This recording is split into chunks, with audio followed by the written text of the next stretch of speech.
जगह थी गुजरात के वडोदरा शहर का मशहूर पॉश इलाका मंजलपुर।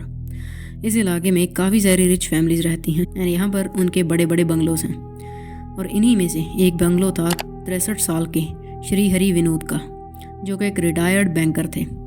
विनोद यहाँ पर अपने परिवार के साथ रहते थे एंड उनके परिवार में उनके अलावा उनकी 60 साल की बीवी स्नेहा, जो कि पहले LIC में जॉब करती थी, एंड उन दोनों की 14 साल की बेटी निशा उनकी इकलौती बेटी थी एंड उससे वो दोनों बहुत ज़्यादा प्यार करते थे, क्योंकि असल में विनोद और स्नेहा को शादी के काफ़ी सालों तक भी कोई बच्चा नहीं था, जिस वजह से कई सारी मुश्किलों के बाद उन्हें जाकर निशा हासिल हुई थी। निशा दरअसल उनकी खुद की बेटी नहीं थी। निशा को उन्होंने एक अडॉप्शन सेंटर से साल 2000 में अडॉप्ट किया था, जब वो सिर्फ 2 महीनों की थी।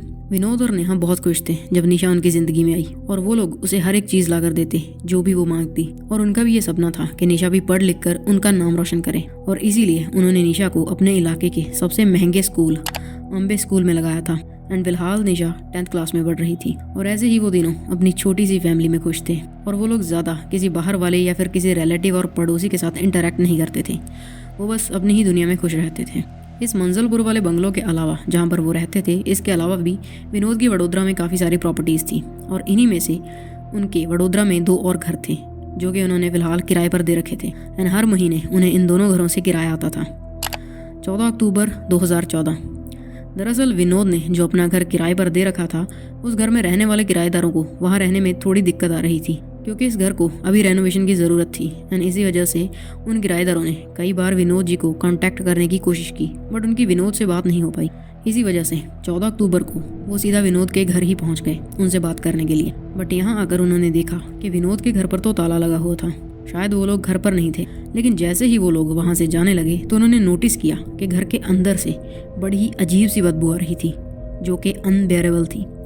ये देखकर उन्हें थोड़ा डाउट हुआ कि यहाँ पर कुछ गड़बड़ है, जिसके चलते उन्होंने तुरंत इस बात की जानकारी पुलिस को दे दी।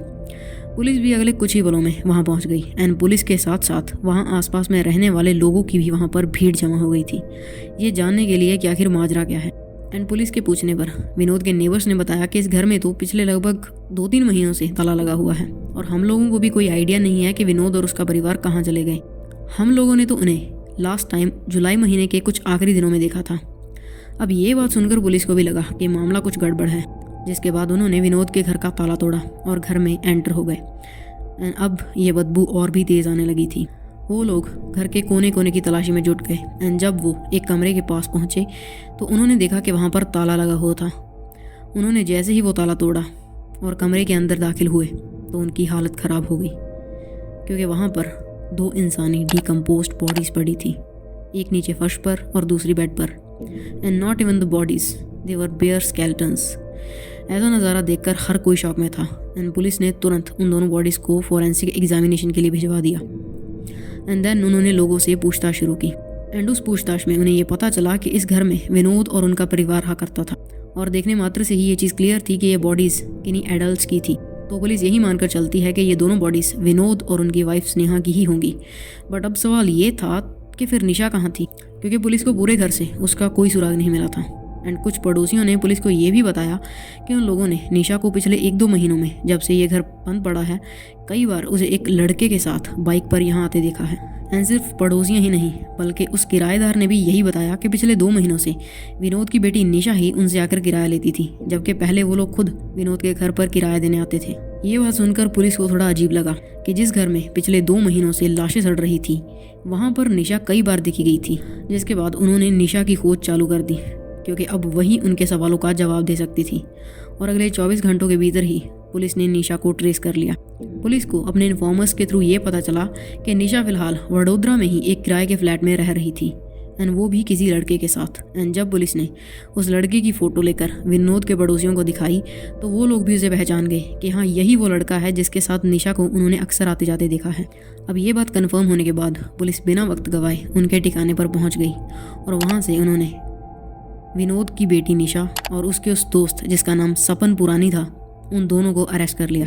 एंड फिर उन्हें पुलिस स्टेशन ले आए, और अब तक विनोद और स्नेहा की पोस्टमार्टम की रिपोर्ट भी आ चुकी थी, जिसके अकॉर्डिंग उन दोनों का गला काटकर उन्हें मौत के घाट उतारा गया था, और मरने से पहले उन्हें खाने में मिलाकर नींद की गोलियां भी दी गई थी, और उनकी मौत तकरीबन 3 से 5 अगस्त के बीच में हुई थी, यानी कि अब से लगभग 2 महीने पहले। तो खैर अब वो दोनों लोग पुलिस की पकड़ में थे, तो पुलिस उन दोनों लोगों से सवाल पूछना शुरू करती है। लेकिन निशा बेहद ही चालाकी से पुलिस को अपनी बातों में उलझा रही थी और उसका ये कहना था कि उसे इन 2 कत्लों के बारे में कुछ भी जानकारी नहीं है, क्योंकि वो तो उनके कत्ल होने से पहले ही अपने माँ बाप का घर छोड़ चुकी थी और अपने बॉयफ्रेंड सबन के साथ शिफ्ट हो गई थी। लेकिन पुलिस को भी उसकी सारी चालाकियां समझ आ रही थी और इसीलिए इस बार वो लोग जरा सख्ती से पेश आने लगे। एंड इवेंचुअली निशा और उसका बॉयफ्रेंड सपन दोनों टूट गए एंड उन्होंने अपना पूरा जुर्म कन्फेस कर दिया। तो ये बात थी साल 2014 के इनिशियल मंथ्स की, जब निशा जो कि स्कूल में पढ़ रही थी उसकी मुलाकात कॉलेज के फर्स्ट ईयर में पढ़ने वाले सपन पुराने से हुई एंड उन्हें एक दूसरे से प्यार हो गया। निशा को पहले ही पढ़ना पसंद नहीं था, तो जब उसे सपन मिला तो वो उसे हर रोज स्कूल से बंक करवा के अपने साथ ले जाता था और स्कूल की छुट्टी होने के टाइम तक निशा उसी के साथ रहती। लेकिन जब वो ऐसे करते करते 15-20 दिनों तक स्कूल नहीं गई तो उसके स्कूल वालों ने इस बारे में उसके पेरेंट्स को इन्फॉर्म कर दिया, जो जानने के बाद निशा के घर पर बहुत बड़ा बवाल हुआ। एंड जब उन लोगों को सपन के बारे में पता चला तो विनोद और स्नेहा निशा पर और भी ज़्यादा भड़क गए और उन लोगों ने निशा को सपन से रिश्ता तोड़ देने को कह दिया और अपनी पढ़ाई पर ध्यान देने को भी बोला। लेकिन निशा अब कहाँ उनकी बातें मानने वाली थी। She knew that she was adopted and इसीलिए उसे ऐसा लगता था कि विनोद और स्नेहा से उसकी खुशी बर्दाश्त नहीं होती, इसीलिए वो लोग उसे सपन से दूर करना चाहते हैं। जबकि विनोद और स्नेहा तो उसे इस दुनिया में सबसे ज़्यादा प्यार करते थे, लेकिन निशा तो प्यार में अंधी हो चुकी थी। So she continued her relationship with Sapan. और जब दूसरी बार उसके मॉम डैड को ये बात पता चली तो उन्हें बहुत ज़्यादा गुस्सा आया एंड उन्होंने इस बार निशा को 2-4 थप्पड़ भी मार दिए एंड दैट वाज इट। इसी मोमेंट से उसने सोच लिया था कि जब तक विनोद और स्नेहा जिंदा है वो कभी भी अपने प्यार को हासिल नहीं कर पाएगी। So she decided to kill them. 3 अगस्त 2014 को उसने अपने मॉम डैड को खाने में नींद की गोलियां मिलाकर दे दी, जो कि सपन ने ही उसे लाकर दी थी।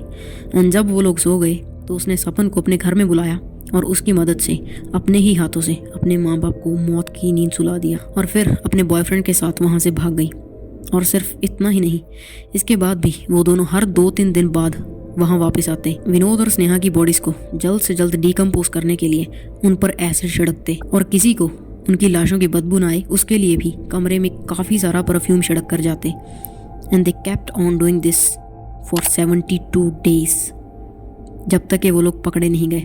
And one more shocking detail, जब पुलिस ने निशा और सपन को पकड़ा तब निशा 15 साल की थी एंड शी वॉज प्रेग्नेंट। खैर इसके बाद पुलिस ने इस केस की पूरी इन्वेस्टिगेशन करने के बाद कोर्ट में अपनी चार्जशीट फाइल कर दी और इस घटना के ठीक 2 साल बाद 13 जुलाई 2016 को गुजरात की एक लोकल कोर्ट ने इस केस में अपना डिसीजन दिया और सपन को दोषी मानते हुए उसे उम्र कैद की सज़ा सुनाई।